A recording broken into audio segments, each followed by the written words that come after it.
вегетариано. С изток идвам и представям Лудогорския край, дълбоката провинция, дето никой не я знае. Но ти сега внимавай и ушите си отпуши. Ще ти кажа нещо, от което в главата ще те заболи, това е края. Апокалипсисът започна с войната срещу Гая. Майката земя умира, а алчният човек в нея се е вкопчил като пиявица.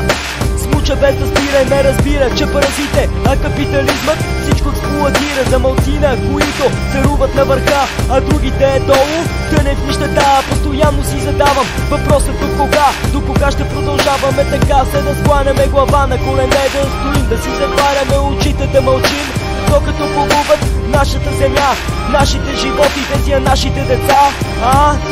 Индустриална революция, технологически прогрес. Живеем в развито общество, но контрола се засилва, планетата е стрес. Забиват в нея сонди, смучат и кръвта, дълбаят право към сърцето да си утолят глада. Хайде стига вече, време е да спрете, хора! Отворете си очите, погледнете, вижте, че стената е пред нас, а машината лети с 300.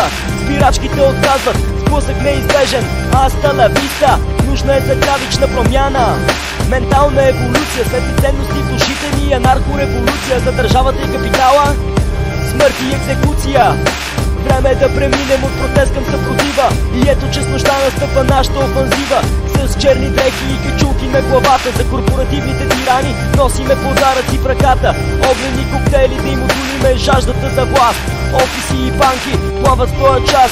Удряме ги там, където ще ги заболи. В техните портфейли, в техните пари. Но уви, това не стига, трябва пълна съпротива, безкомпромисна борба.